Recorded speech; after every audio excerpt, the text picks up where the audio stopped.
আসসালামু আলাইকুম। সবাই কেমন আছো? আশা করি ভালো। আবারও হাজির হয়ে গেলাম তোমাদের ইস্টাত আপু নতুন একটা রেসিপি নিয়ে। আজকে আমরা রান্না করব বাঁশকুড়োল। আমরা সবাই বাঁশকুড়োল কম বেশি সবাই চিনি। এটা পাহাড়িদের একটি জনপ্রিয় খাবার।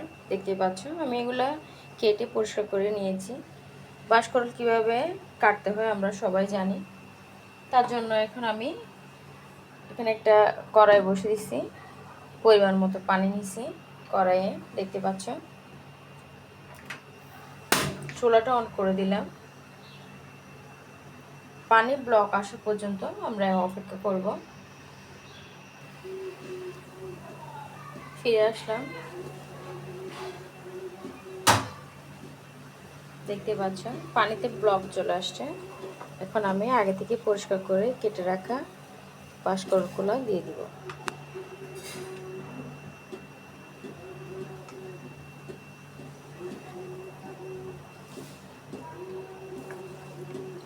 সব বাঁশকুড়োল দেওয়ার পর আমি এগুলা হাফ বয়েল করে নিব।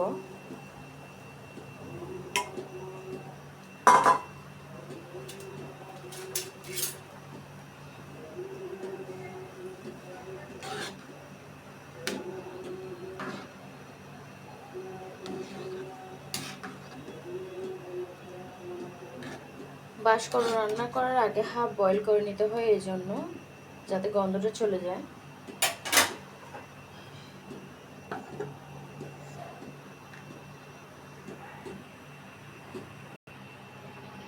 ফিরে এলাম। দেখতে পাচ্ছ বাঁশকুড়োল হাফ বয়েল করানো হয়ে গেছে। এখন আমি এটা চুলা থেকে নামিয়ে নিব।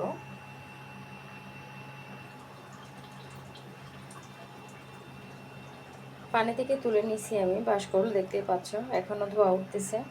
এখন আমি অন্য একটি পাত্রে পরিমাণ মতো পানি দিয়ে চুলায় তুলে দিব।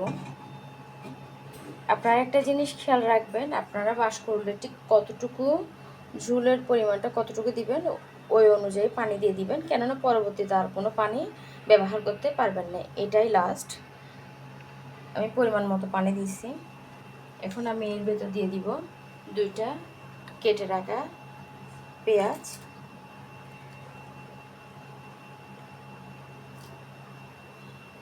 দিয়ে দিব 3টা জুমের কাঁচামরিচ,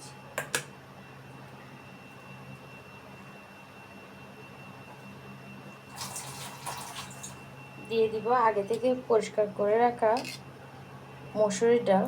দেখতেই পাচ্ছ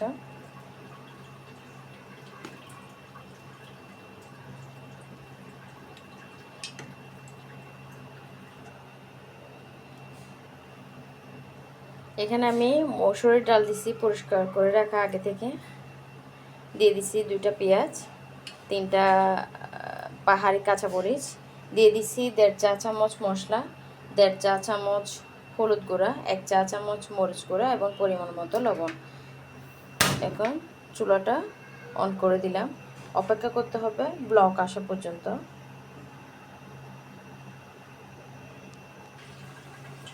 ফিরে আসলাম। দেখতে পাচ্ছ ডালে যখন এরকম ব্লক চলে আসবে তখন আমি হাফ বয়েল করা বাঁশকুড়োলগুলো দিয়ে দিব।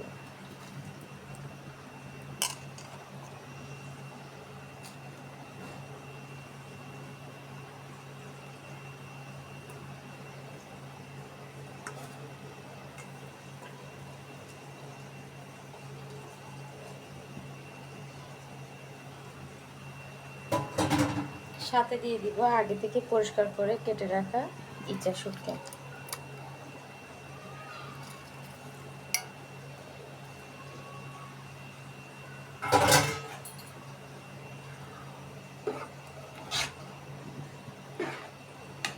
রান্নার এতটুকু পর্যন্ত আমি এখনো কোনো তেল ব্যবহার করি নাই।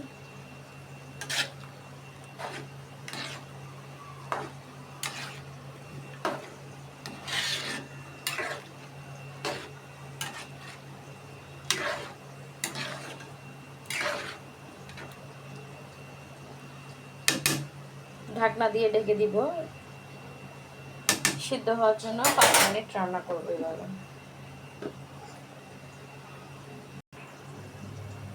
ফিরে এলাম 5 মিনিট পর।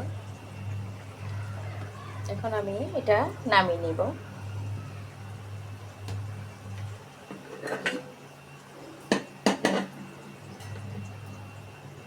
আর একটা কড়াই বসিয়ে দিলাম।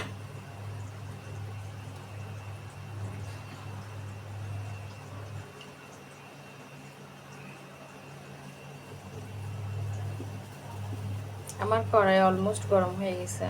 আমি এর ভেতর পরিমাণ মতো তেল দিয়ে দিব।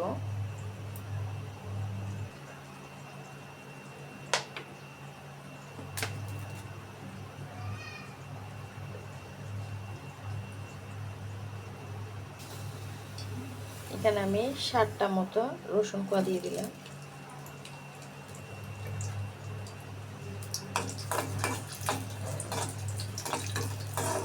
ব্রাউন কালার আসা পর্যন্ত অপেক্ষা করতে হবে।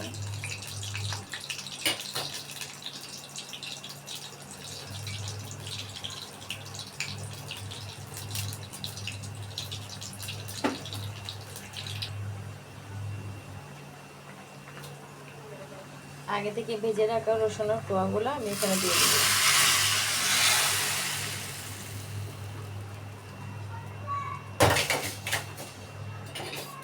দেখতে পাচ্ছ, ভালোভাবে নেড়ে তাড়াতাড়ি ঢাকনা দিয়ে দিব যাতে রসুনের ফ্লেভারটা চলে না যায়।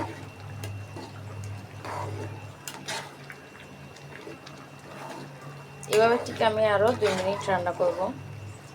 এখন এর সাথে আপনারা অ্যাড করতে পারেন ধনিয়া পাতা, কিংবা যাদের পোলাও পাতা আছে তারা পোলাও পাতাও অ্যাড করতে পারেন। এভাবে ঠিক আমি 2 মিনিট পর আসতেছি। ফিরে আসলাম 2 মিনিট পর। আমার রান্না কমপ্লিট। চুলা অন করে দিলাম, অফ করে দিলাম। দেখতে পাচ্ছ, বাসায় অবশ্যই ট্রাই করে দেখবা। ভালো লাগলে লাইক, কমেন্ট, শেয়ার করবা। আপু চ্যানেলটা সাবস্ক্রাইব করে দিবা। আবার হাজির হব নতুন কোনো রেসিপি নিয়ে। ততক্ষণ সবাই ভালো থাকবেন, সুস্থ থাকবেন। আল্লাহ হাফেজ।